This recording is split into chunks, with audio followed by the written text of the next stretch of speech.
President Trump's tax plan was rolled out a couple of days ago.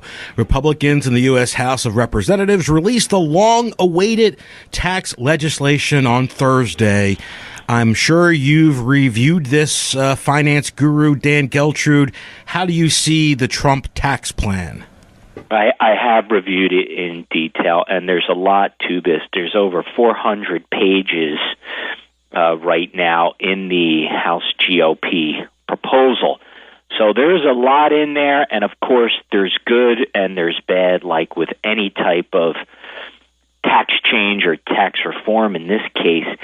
I think that for the most part, if we're going to generalize, it's mostly good because it is a tax cut for the middle class, and it also is a significant tax cut for corporations. And if you believe in the supply side economics theory or Reaganomics, and that's what Donald Trump is trying to achieve here, there is going to be a trickle down in cutting the rates for corporations that is going to allow corporations to put more money back into the economy, primarily by hiring more Americans, putting them to work, and, of course, bringing money and assets overseas back to the United States with repatriation rates.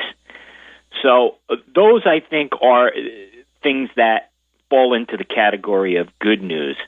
I want to focus in on what is clearly not good news, particularly for our high-tax states like New Jersey, New York, and California, and we'll really focus in on New Jersey.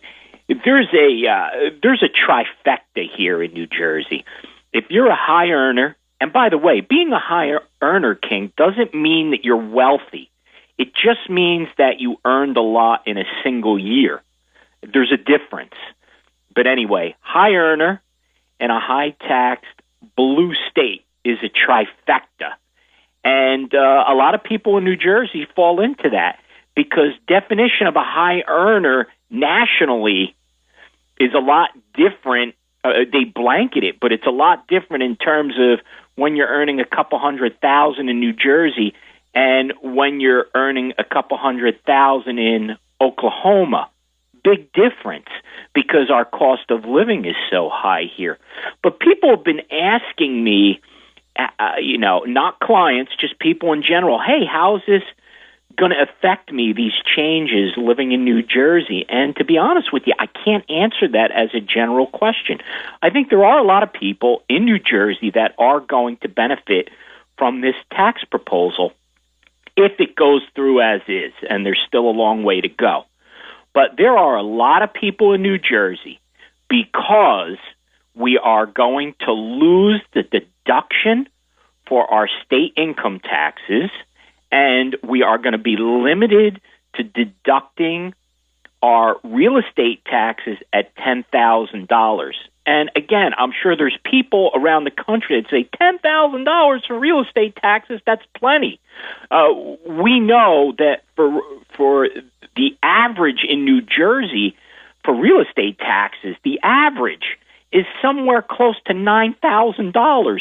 So if you look at an average, that means half the people in our state are paying probably $10,000 or more. So this is really a big problem. And there are people in New Jersey where this tax plan, if it goes through, are going to be hurt. I'm one of them. I did my tax return roughly based upon the proposal, and I said, oh boy, looks like I'm going to fall into the losing category here.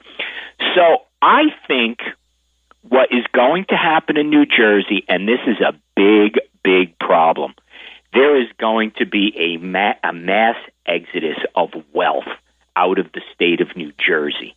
And for people who say, who cares, let them go, this impacts everyone.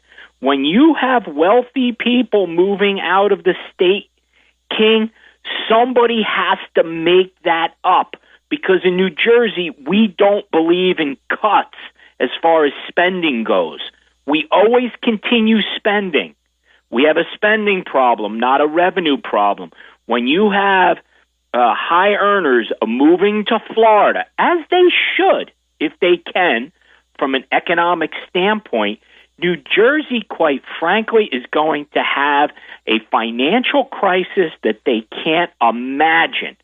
And I don't want to get too political here, but you do have a candidate that's promising more taxes, particularly on high earners.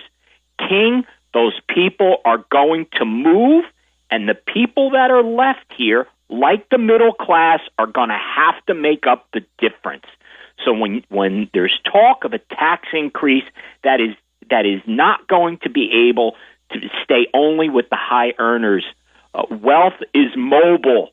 They will move. And I would say to everybody listening, I'm not going to mention any candidate's name, but in any election, if there is a candidate even remotely mentioning tax increases at any level, even if they say we're just going to tax the rich, whoever's running against them, vote for them, because ultimately it's going to come back to you. We see politicians in New Jersey, King, blaming Donald Trump. Donald Trump is not causing this problem. New Jersey politicians have caused this problem for themselves, and now it's going to be highlighted because it's going to translate to a federal tax increase because our income taxes as well as other taxes in New Jersey are so high. And I think you could see I'm pretty passionate about this because people have talked about it in terms of how high the taxes are in New Jersey, and it's a problem, but nobody has really stepped up in terms of groups to say enough is enough and start voting people out that are increasing taxes. We are going to pay dearly beyond just the checks that we write or what comes out of our paychecks to the state of New Jersey. Now we're going to feel it federally. This is a big problem. Yeah, I could spend 2 hours talking about this. Hey, look, elections have consequences, so you got to listen to what the candidates are saying and vote accordingly.